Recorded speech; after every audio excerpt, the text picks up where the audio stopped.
Good morning, good afternoon, good evening, wherever you are. This is Doreen Cumberford with Nomadic Diaries podcast.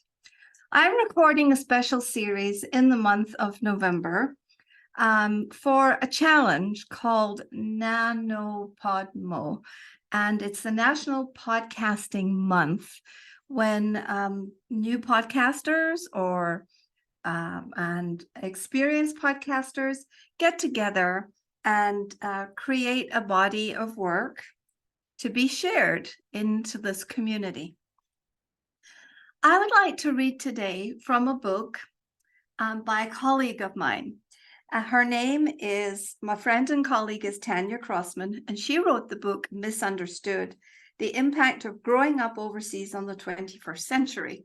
Now, I have a book coming out next spring called Sequel, How to Move Home After Living Abroad. So it's a similar topic. It's on repatriation. And I think it's really always good to hear other people's voices on a subject.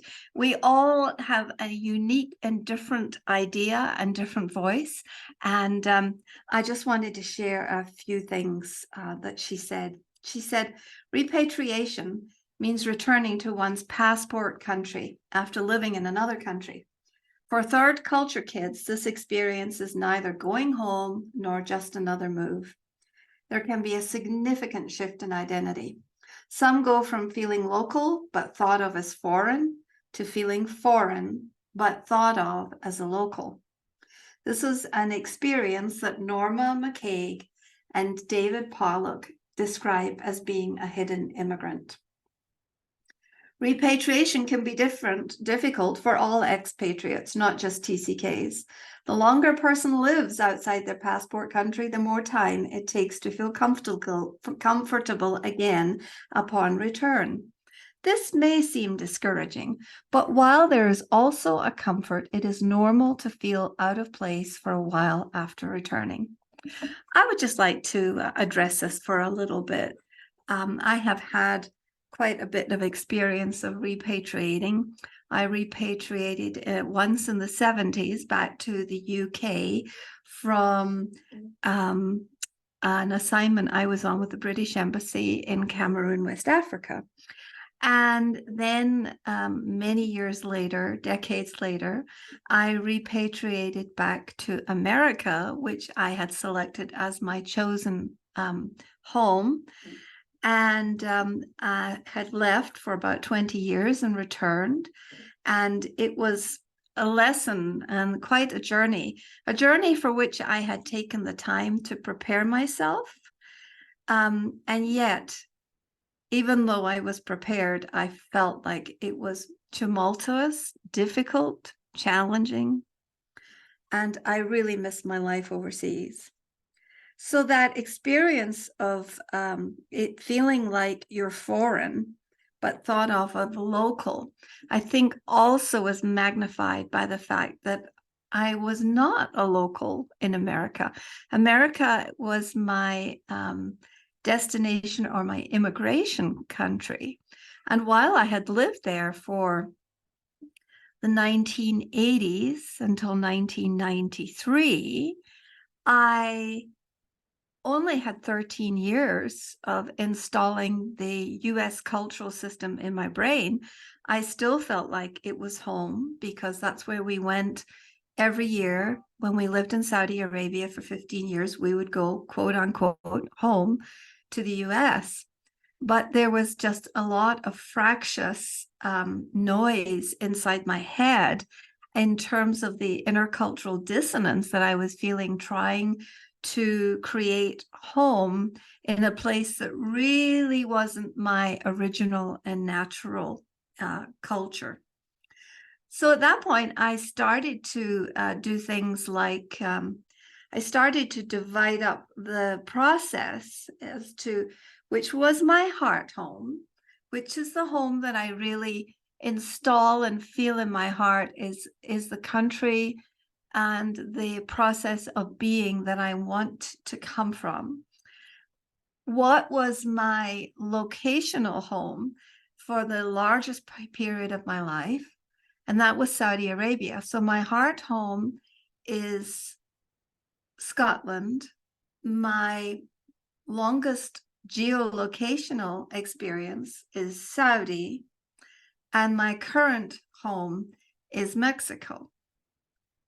And you can just imagine all the different ways that an intercultured person has to juggle these cultures in one brain.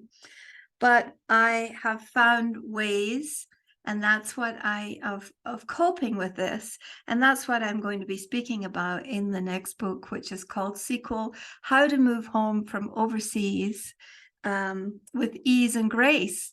Because we don't just want to move home and be settled. Being settled is sort of a long-term plan. And actually, I've had many repats say to me they've been home for a decade and they still don't feel like it's home. There are moments when things happen or a comment is made and they realize that they're a foreigner and feel more like a foreigner in their own country than they ever have in the past. I wanted to read another quote from Megan's book about this. She talks about the emotional impact of repatriation.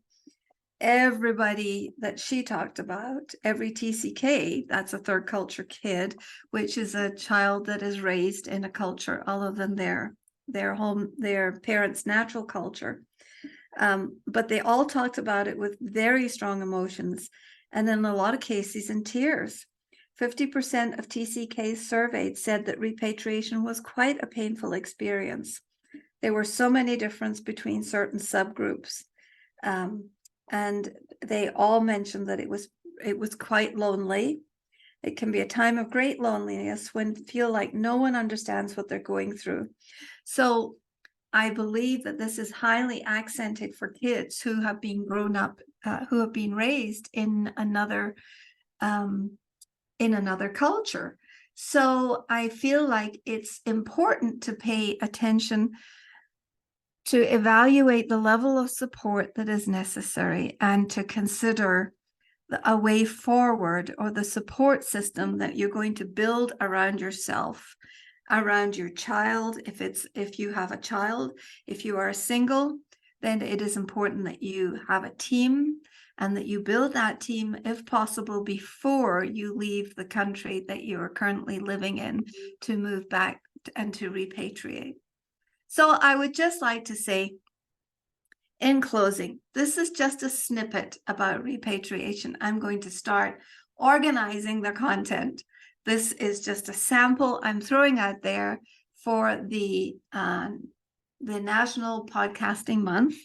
And if you would like to follow along with them, I can put that in the notes on Buzzsprout. But thank you for listening. Later today, we are recording a long form of our podcast, speaking to someone, and that will be up in a few weeks. But for now, stay tuned. Please follow along, like, share, listen. And we're at Nomadic Diaries podcast.com. Thank you for listening in. Bye-bye.